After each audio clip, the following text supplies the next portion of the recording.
கண்டித்து நாளை கர்நாடகாவில் முழு அடைப்பு போராட்டம். பெங்களூருவில் இன்று இரவு 12 மணி முதல் நாளை இரவு 12 மணி வரை 144 தடை உத்தரவு. வேளாண் விஞ்ஞானி MS சுவாமிநாதன் மறைவு. பிரதமர் மோடி, முதலமைச்சர் மு.க. ஸ்டாலின், வைகோ உள்ளிட்ட தலைவர்கள் இரங்கல். நாடாளுமன்றம் மட்டுமல்ல, சட்டமன்ற தேர்தலிலும் பாஜகவுடன் கூட்டணி கிடையாது. எந்த சூழ்நிலையிலும் பாஜகவுடன் கூட்டணி வைக்க மாட்டோம் என KP முனுசாமி அறிவிப்பு. நாடு முழுவதும் மிலாடி நபி பண்டிகை கோலாகலமாக கொண்டாட்டம். பிரதமர் மோடி, முதலமைச்சர் மு.க. ஸ்டாலின், வைகோ உள்ளிட்ட தலைவர்கள் வாழ்த்து. பாஜக ஏழைகளை அழித்து பணக்காரர்களை ஊக்குவித்து வருகிறது. மகளிர் இடஒதுக்கீடு மசோதா வெற்று வாக்குறுதியாக பாஜக நினைப்பதாக மல்லிகார்ஜுன கார்கே சாடல். விரிவான செய்திகள். கர்நாடகாவில் நாளை மாநிலம் தழுவிய முழு அடைப்பு போராட்டத்திற்கு அழைப்பு விடுக்கப்பட்டுள்ள நிலையில் பெங்களூரில் 144 தடை உத்தரவு பிறப்பிக்கப்பட்டுள்ளது. கர்நாடக அணைகளில் இருந்து தமிழகத்திற்கு தண்ணீர் திறக்கப்படுவதை கண்டித்து நாளை மாநிலம் தழுவிய முழு அடைப்பு போராட்டத்திற்கு கன்னட அமைப்புகள் அழைப்பு விடுத்துள்ளது.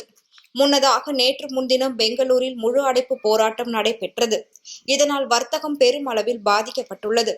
ஒரு சில இடங்களில் வன்முறை சம்பவங்களும் நடைபெற்றன. இவை அனைத்தையும் கருத்தில் கொண்டு நாளை மாநிலம் தழுவிய முழு அடைப்பு போராட்டத்திற்கு கன்னட அமைப்புகள் அழைப்பு விடுத்துள்ளதால் அசம்பாவிதங்கள் நடைபெறாமல் தடுக்க காவல்துறையினர் முன்னெச்சரிக்கை நடவடிக்கையாக பாதுகாப்பு பணியில் ஈடுபட்டுள்ளனர். மேலும் பெங்களூரில் 144 தடை உத்தரவு பிறப்பிக்கப்பட்டுள்ளது. அதன்படி பெங்களூரில் இன்று இரவு 12 மணி முதல் நாளை இரவு 12 மணி வரை 144 தடை உத்தரவு பிறப்பிக்கப்பட்டுள்ளது. ஊர்வலம், பேரணி நடத்த தடை விதிக்கப்பட்டுள்ளது. முழு அடைப்பு என்ற பெயரில் அசம்பாவித சம்பவங்கள் நடைபெற்றால் பந்த் நடத்துபவர்களே பொறுப்பு என்று அரசு தெரிவித்துள்ளது. போக்குவரத்து கழகத்தில் பணிபுரியும் டிரைவர் மற்றும் நடத்துனர்கள் கட்டாயம் நாளை பணிக்கு வர வேண்டும் என்று உத்தரவிடப்பட்டுள்ளது. வேளாண் விஞ்ஞானி MS சுவாமிநாதன் மறைவிற்கு பிரதமர் மோடி, முதலமைச்சர் மு.க. ஸ்டாலின் உள்ளிட்ட தலைவர்கள் இரங்கல் தெரிவித்துள்ளனர். இந்தியாவின் பசுமை புரட்சியின் தந்தை என அழைக்கப்படும் வேளாண் விஞ்ஞானி MS சுவாமிநாதன் வயது மூப்பு காரணமாக சென்னையில் இன்று காலை உயிரிழந்தார். வேளாண் துறையில் மறுமலர்ச்சியை ஏற்படுத்தி உணவு உற்பத்தியில் இந்தியாவை தன்னிறைவு பெற வைத்த MS சுவாமிநாதன் இந்தியாவிலும் சர்வதேச அளவிலும் புகழ்பெற்ற ஆய்வு நிலையங்களில் பேராசிரியர், ஆராய்ச்சி நிர்வாகி, தலைவராக இருந்த நிலையில் தேசிய சர்வதேச அளவில் 41 விருதுகளை பெற்றுள்ளது குறிப்பிடத்தக்கது. இந்நிலையில் MS சுவாமிநாதன் மறைவிற்கு பிரதமர் மோடி வெளியிட்டுள்ள இரங்கல் குறிப்பில் ஆராய்ச்சி மற்றும் வழிகாட்டுதலுக்கான அவரது அசைக்க முடியாத அர்ப்பணிப்பு எண்ணற்ற விஞ்ஞானிகளின் மற்றும் கண்டுபிடிப்பாளர்களின் மீது அழியாத முத்திரையை பதித்துள்ளதாகவும், இந்தியா முன்னேற்றம் காண வேண்டும் என்று அவரது ஆர்வம் முன்மாதிரியாக இருப்பதாக பதிவிட்டுள்ளார்.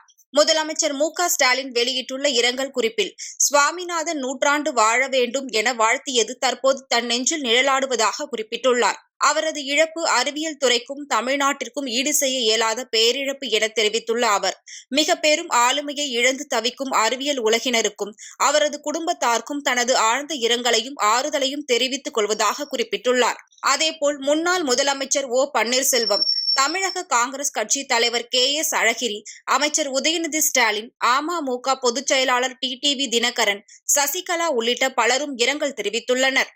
இந்தியாவிற்கு சிறப்பு சேர்த்த அறிவியல் அறிஞர் MS சுவாமிநாதன் மறைவு நாட்டிற்கே பேரிழப்பு என மதிமுக பொதுச் செயலாளரும் மாநிலங்களவை உறுப்பினருமான வைகோ இரங்கல் தெரிவித்துள்ளார்.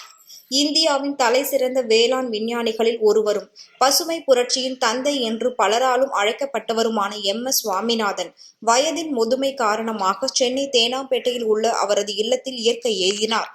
கோவை வேளாண் கல்லூரியில் இளநிலை பட்டமும், டெல்லியில் மரபணு பயிர்கள் குறித்த முதுநிலை பட்டமும் பெற்ற இவர் IPS அதிகாரியாகவும் தேர்வு பெற்றார். அமெரிக்காவின் விஸ்கான்சின் பல்கலைக்கழகத்தில் பேராசிரியராக பணியாற்றி பின்னர் ஒடிசா மாநிலம் கட்டாக்கில் வேளாண் துறையிலும் அரசு அலுவலராக பணியாற்றியுள்ளார். 1960ஆம் ஆண்டில் உணவு பஞ்சம் ஏற்பட்ட போது ஜப்பானில் கண்டுபிடிக்கப்பட்ட புதிய ரக கோதுமையை இந்தியாவில் அறிமுகம் செய்து அதன் மூலம் அதிக உற்பத்தியையும் 200% லாபத்தையும் சாதித்து காட்டினார். இந்திய அரசின் வேளாண்மை துறை செயலாளர், திட்டக்குழு உறுப்பினர் போன்ற உயர்ந்த பொறுப்புகளை அலங்கரித்த இவர் கொலம்பியா பல்கலைக்கழகத்தின் வால்வோ விருது, ராமன் மகசேசே விருது முதலான 40க்கும் அதிகமான விருதுகளையும் உலகம் முழுவதும் உள்ள 38 பல்கலைக்கழகங்களின் கௌரவ டாக்டர் பட்டங்களையும் பெற்று மிக சிறந்த அறிவியல் அறிஞராக விளங்கினார்.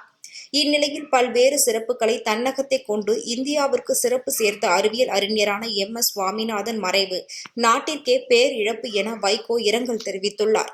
அவரது மறைவால் துயரத்தில் வாடும் அவரது குடும்பத்தினர்களுக்கும் வைகோ தனது ஆறுதலை தெரிவித்துக் கொள்வதாக தனது அறிக்கையில் குறிப்பிட்டுள்ளார்.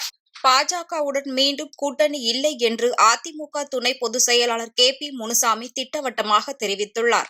மறைந்த முன்னாள் முதலமைச்சர்கள் அண்ணா மற்றும் ஜெயலலிதா குறித்து தமிழக பாஜக தலைவர் அண்ணாமலை கூறிய கருத்து அதிமுகவில் பெரும் கொந்தளிப்பை ஏற்படுத்தியுள்ளது. இது தொடர்பாக அதிமுக பொதுச் செயலாளர் எடப்பாடி பழனிசாமி தலைமையில் நடைபெற்ற மாவட்ட செயலாளர்கள் கூட்டத்தில் பாஜகவுடன் கூட்டணி இல்லை என அதிகாரப்பூர்வமாக அறிவிக்கப்பட்டது.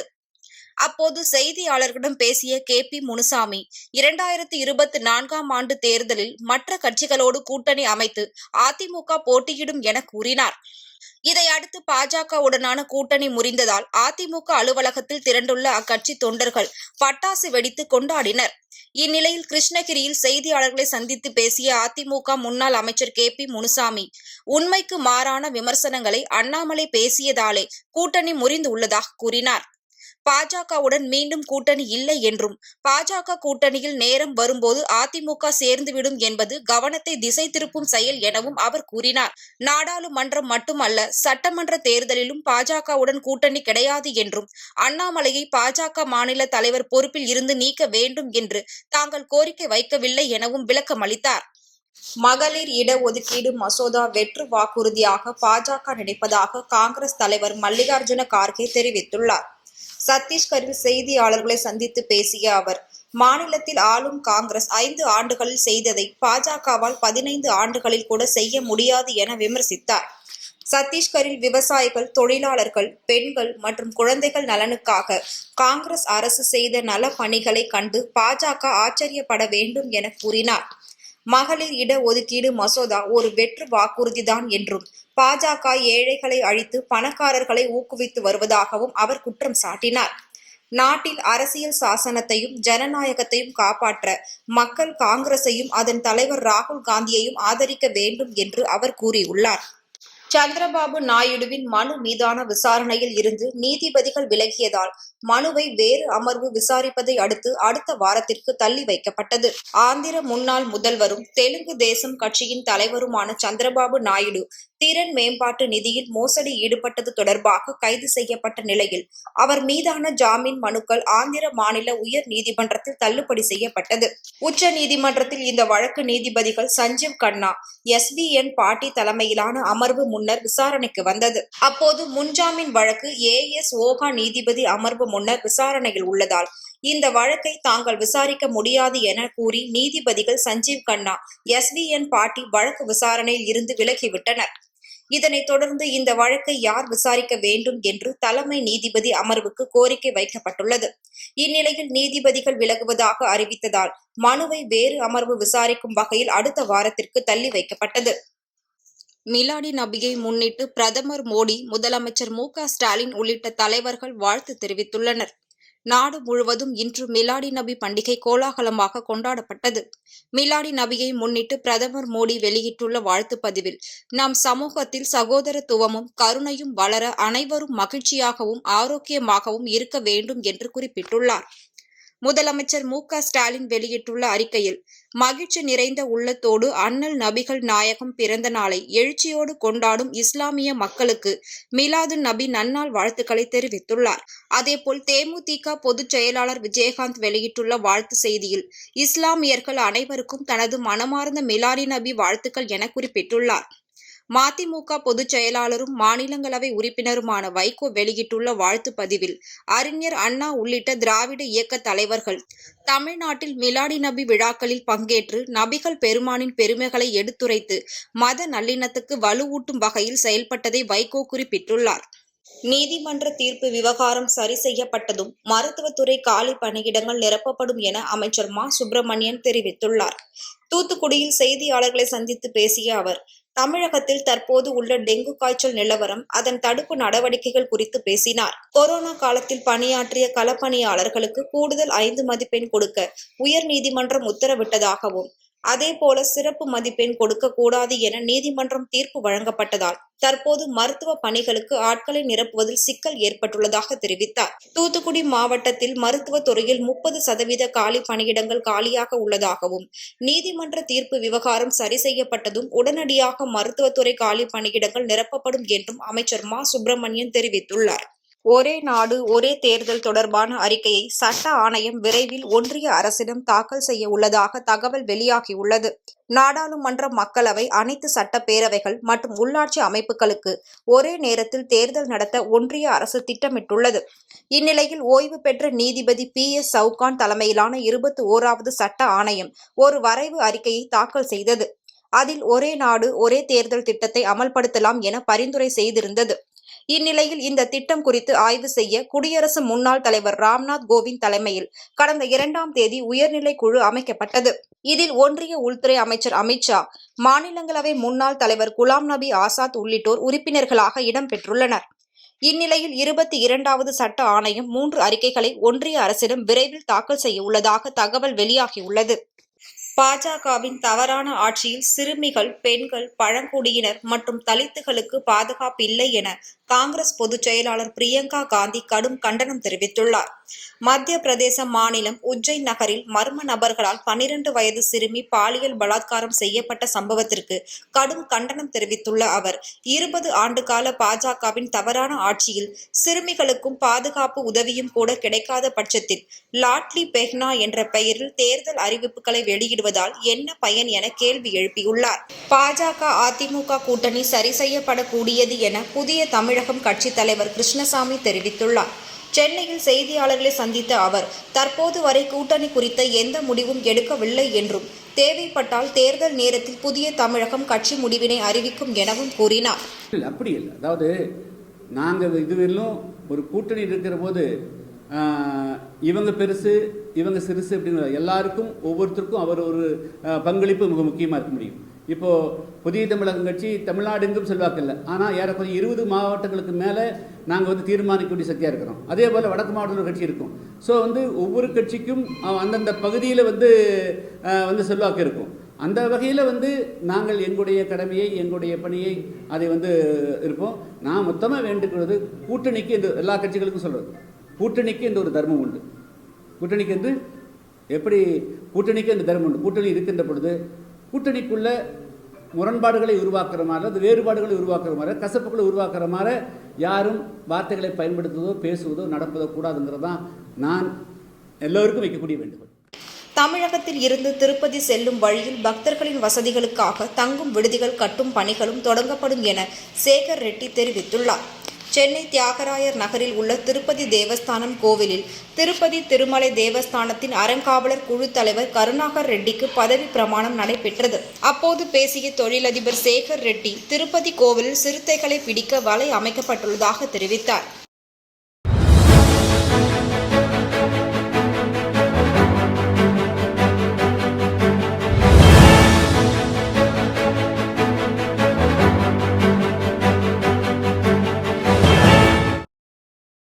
கொடைக்கானல் பேரிஜம் ஏரியில் வனத்துறை சார்பாக பரிசல் சவாரி இன்று முதல் அறிமுகம் செய்யப்பட்டுள்ளது.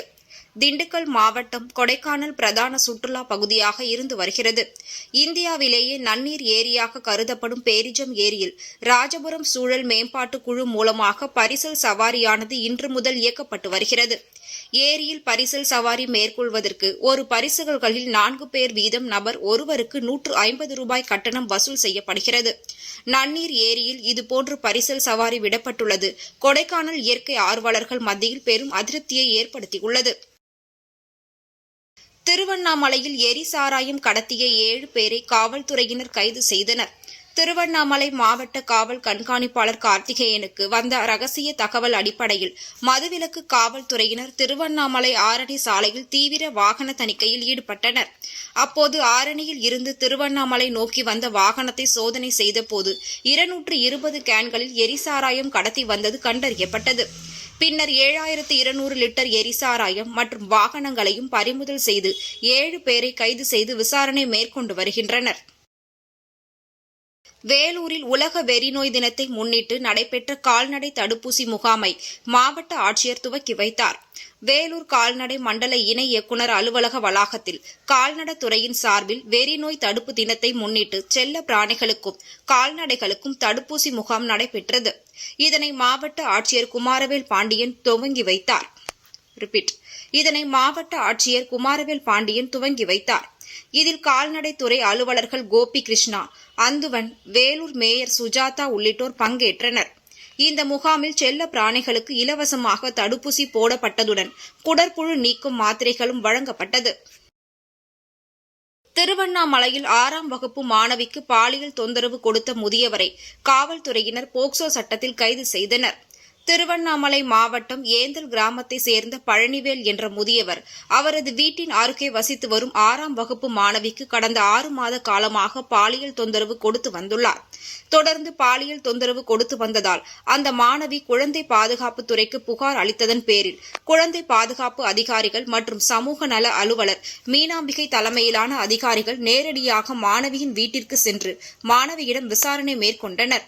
தொடர்ந்து பாதிக்கப்பட்ட மாணவியின் பெற்றோர் கொடுத்த புகாரின் அடிப்படையில் திருவண்ணாமலை அனைத்து மகளிர் காவல் நிலைய போலீசார் வழக்கு பதிவு செய்து பாலியல் தொந்தரவு கொடுத்த முதியவர் பழனிவேலை கைது செய்து போக்சோ நீதிமன்றத்தில் ஆஜர்படுத்தி வேலூர் சிறையில் அடைத்தனர். வேலூரில் மிலாடி நபி விழாவை ஒட்டி இஸ்லாமிய மக்கள் உணவுகளை சமைத்து அனைத்து தரப்பு மக்களுக்கும் அன்னதானம் வழங்கினர். வேலூர் மாவட்டம் சார்பனாமேடு பகுதியில் ஒவ்வொரு ஆண்டும் நபிகள் நாயகம் பிறந்த நாளை கொண்டாடும் வகையில் இஸ்லாமிய மக்கள் தொடர் அன்னதானம் வழங்குவர். அதேபோல் இந்த ஆண்டும் 1500 கிலோ அரிசி மற்றும் சுமார் 1000 கிலோ ஆட்டுக்கறிகளை கொண்டு அசைவ உணவு சமைத்து அனைத்து தரப்பு மக்களுக்கும் அன்னதானம் வழங்கி கொண்டாடினர். இந்த தொடர் அன்னதானம் 4000க்கும் மேற்பட்ட பொதுமக்களுக்கு வழங்கப்பட்டு வருகிறது. வேலூர் மாவட்டத்தில் மிலாது நபி பண்டிகையை முன்னிட்டு நபிகள் நாயகம் அவர் பேரால கிட்டத்தட்ட ஒரு 1000 கிலோ மட்டன் பிரியாணி செஞ்சு 4000 பேருக்கு ஜாதி மதம் வேறுபாடு எல்லாம் பார்க்காம எல்லாருக்கும் அன்னதானம் செய்வோம். 40 வருஷம் இது 2வது தலைமுறை.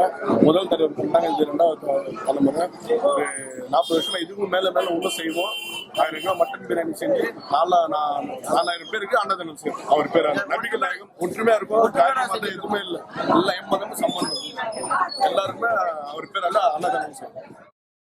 கொடைக்கானலில் தமது பெற்றோருக்காக கட்டும் வீட்டு பணிகளுக்காக கான்ட்ராக்ட் முறையில் 1,70,00,000 ரூபாய் பெற்றுக்கொண்டு தம்மை கட்டிட பொறியாளர் ஏமாற்றிவிட்டதாக நடிகர் பாபி சிம்ஹா புகார் அளித்துள்ளார். கொடைக்கானலில் செய்தியாளர்களிடம் பேசிய அவர், 2 ஆண்டுகளுக்கு முன்னர் பெற்றோருக்காக தாம் வசிக்கும் வீட்டை 3D முறையில் கட்டுவதற்கு கான்ட்ராக்ட் ஜமீர் என்பவரிடம் ஒப்பந்தம் போட்டதாகவும், ஆனால் வீட்டை முறையாக கட்டவில்லை என்றும், கொடுத்த ரூபாய்க்கான வரவு செலவு கணக்கு சமர்ப்பிக்காமல் தற்போது மீண்டும் 50 லட்சம் ரூபாய் கொடுத்தால்தான் வீட்டை கட்டி தருவதாக மிரட்டுவதாகவும் குற்றம் சாட்டியுள்ளார். சார், நான் வாழ்க்கையில் ரொம்ப கஷ்டப்பட்டு வந்து ஒரு டைம்ல ஒரு லைஃப்ல வந்துட்டு என் பெற்றவங்களுக்கு ஒரு வீடு கட்டணும்னு ஆசைப்படுறேன் சார். அதை ஒருத்தர் தடுக்கிறாங்க சார், ஒரு கூட்டம் வந்து தடுக்குது. கேட்ட பொலிட்டிக்கல் பேக்ரவுண்ட் ஒரு 3rd பர்சன் ஜூன்லேருந்து என்டர் ஆயிருக்காரு. அவர் பேர் மிஸ்டர் ஹுசைன். எனக்கு தெரியல சார், எனக்கே இந்த நிலைமைன்னா சாதாரண மக்கள் எல்லாம் வந்து இனிமேல் கொடைக்கானல் நீங்களாம் சம்பாதிச்சு ஒரு பூமி வாங்கி வீடு கட்டுறதுக்குள்ள எனக்கு தெரியல. எனக்கே இந்த நிலைமைன்னா மற்றவங்க எல்லாம் என்ன பண்ணுவாங்கன்னு தெரியல. பொலிட்டிக்கல் பேக்ரவுண்ட் இந்த இதெல்லாம் நடக்கும் போல இருக்கு, எனக்கு தெரியல. But first time I am facing this situation, especially Kodaikanal. அதாவது ரோடே இல்லாத வீடு, பவர் கரண்டே இல்லாத வீடுன்னு பேட்டியில் சொன்னாங்க. நீங்கள் எப்படி வந்தீங்கன்னு தெரியல. ஐ திங்க் மலை ஏறி வந்தீங்கன்னு இல்லை தெரியல. 30 வருஷமா இங்கே இருக்க, இபி பில் கட்டிக்கிட்டு இருக்க, எல்லா ரெக்கார்ட்ஸும் நம்மகிட்ட இருக்கு. உங்களுக்கே தெரியும், விக்கிபீடியா நோன்னாலே மை ஹோம் டவுன் இஸ் கொடைக்கானல்ன்றது ஊருக்கே தெரியும். புதுசாக ஏதோ பேசுகிறாங்க, எனக்கு தெரியல. பட் சார், காமெடியாக தான் இருக்குது. பஃபூன்ஸ் மாதிரி இருக்காங்க எனக்கு அவங்கள பார்க்கும்போது. I don't want to encourage them and அதனால லீகலாக போயிருக்கேன். ஸோ பாலு சார் பார்த்துக்கிட்டு இருக்காரு. ஸோ இப்போ நீங்கள் வந்தீங்க, உண்மையினு நீங்களே பார்த்துட்டீங்க என்ன குவாலிட்டியில் இருக்குது, என்ன லட்சணத்தில் இருக்குது. பட் உழைச்ச காசு பேரண்ட்ஸ்க்காக ஒரு வீடு கட்டணும்னு ஆசைப்பட்டேன். திருச்சி ஸ்ரீரங்கத்தில் அரங்கநாதர் திருக்கோவில் கோசாலையில் பராமரிக்கப்பட்டு வந்த கன்றுடன் கூடிய 35 பசுமாடுகளை பச்சை மலைவாழ் மகளிர் சுய உதவிக்குழுவினருக்கு நகராட்சி நிர்வாகத்துறை அமைச்சர் KN நேரு வழங்கினார். இந்நிகழ்வில் மாவட்ட ஆட்சியர் பிரதீப்குமார், மாநகராட்சி ஆணையர் வைத்தியநாதன், ஸ்ரீரங்கம் சட்டமன்ற உறுப்பினர் M பழனியாண்டி, உள்ளாட்சி பிரதிநிதிகள் மற்றும் பலர் உடன் இருந்தனர். உலக வெறிநோய் தடுப்பு தினத்தை முன்னிட்டு புதுக்கோட்டை மாவட்டத்தில் கால்நடைத்துறை சார்பில் 75 இடங்களில் இலவச வெறிநோய் தடுப்பூசி முகாம் நடைபெற்றது. வரக்கூடிய நிலையில் புதுக்கோட்டை ஸ்ரீநகரில் நடைபெற்று வரும் முகாமில் ஏராளமான பொதுமக்கள் தங்கள் வளர்க்கும் செல்ல பிராணிகளை அழைத்து வந்து தடுப்பூசி செலுத்தி வருகின்றனர். திருப்பத்தூர் மாவட்டம் நாட்றம்பள்ளி அருகே வெல்டிங் வேலை செய்த தொழிலாளி மின்சாரம் தாக்கி உயிரிழந்த சம்பவம் குறித்து காவல்துறையினர் விசாரணை மேற்கொண்டு வருகின்றனர். திருப்பத்தூர் மாவட்டம் மேலச்சமங்கலம் பகுதியை சேர்ந்த சிலம்பரசன் என்பவர் வெல்டிங் கடையில் பணி செய்து வந்தார். இந்நிலையில் வெல்டிங் மிஷினில் இருந்து வந்த ஒயரின் வழியாக மின்சாரம் தாக்கி மயங்கி விழுந்துள்ளார். உடனடியாக அவரை மீட்டு தனியார் மருத்துவமனைக்கு அழைத்து சென்றுள்ளனர். அங்கு அவரை பரிசோதித்த மருத்துவர்கள் சிலம்பரசன் இறந்துவிட்டதாக தெரிவித்துள்ளனர். இந்த சம்பவம் குறித்து தகவல் அறிந்து வந்த நாட்றம்பள்ளி காவல்துறையினர் வழக்கு பதிவு செய்து தீவிர விசாரணை மேற்கொண்டு வருகின்றனர். செங்கல்பட்டு மாவட்டம் மறைமலை நகரில் இயங்கி வரும் வாகன உதிரி பாகங்கள் தயாரிக்கும் தனியார் தொழிற்சாலையில் ஆயிரக்கணக்கான ஊழியர்கள் பணியாற்றி வருகின்றனர். இந்நிலையில் தனியார் தொழிற்சாலையில் திடீரென ஏற்பட்ட தீ விபத்தின் காரணமாக தொழிற்சாலையில் உள்ள பல மூலப்பொருட்கள் பற்றி எரிந்து சேதமானது. தகவல் அறிந்து வந்த தீயணைப்பு துறையினர் நீண்ட நேரமாக போராடி தீயை அணைத்து கட்டுக்குள் கொண்டு வந்தனர். இன்றைய தங்கம் வெள்ளி விலை வழங்குவோர் அட்டிகா கோல்ட் கம்பெனி. சென்னையில் 22 கேரட் ஆபரண தங்கத்தின் விலை சவரனுக்கு 560 ரூபாய் குறைந்து 43,280 ரூபாய்க்கு விற்பனை செய்யப்படுகிறது. கிராமிற்கு 70 ரூபாய் குறைந்து 5,410 ரூபாய்க்கும் விற்பனை செய்யப்படுகிறது. அதேபோல் வெள்ளியின் விலையும் கிராமிற்கு 50 காசுகள் குறைந்து 76 ரூபாய் 50 காசுகளுக்கும் 1 கிலோ வெள்ளியின் விலை 76,500 ரூபாய்க்கும் விற்பனை செய்யப்படுகிறது. தமிழகத்திற்கு தண்ணீர் திறப்பதை கண்டித்து நாளை கர்நாடகாவில் முழு அடைப்பு போராட்டம். பெங்களூருவில் இன்று இரவு 12 மணி முதல் நாளை இரவு 12 மணி வரை 144 தடை உத்தரவு. வேளாண் விஞ்ஞானி MS சுவாமிநாதன் மறைவு. பிரதமர் மோடி, முதலமைச்சர் மு.க. ஸ்டாலின், வைகோ உள்ளிட்ட தலைவர்கள் இரங்கல். நாடாளுமன்றம் மட்டுமல்ல, சட்டமன்ற தேர்தலிலும் பாஜகவுடன் கூட்டணி கிடையாது. எந்த சூழ்நிலையிலும் பாஜகவுடன் கூட்டணி வைக்க மாட்டோம் என KP முனுசாமி அறிவிப்பு. நாடு முழுவதும் மிலாடி நபி பண்டிகை கோலாகலமாக கொண்டாட்டம். பிரதமர் மோடி, முதலமைச்சர் மு.க. ஸ்டாலின், வைகோ உள்ளிட்ட தலைவர்கள் வாழ்த்து. பாஜக ஏழைகளை அழித்து பணக்காரர்களை ஊக்குவித்து வருகிறது. மகளிர் இடஒதுக்கீடு மசோதா வெற்று வாக்குறுதியாக பாஜக நினைப்பதாக மல்லிகார்ஜுன கார்கே சாடல்.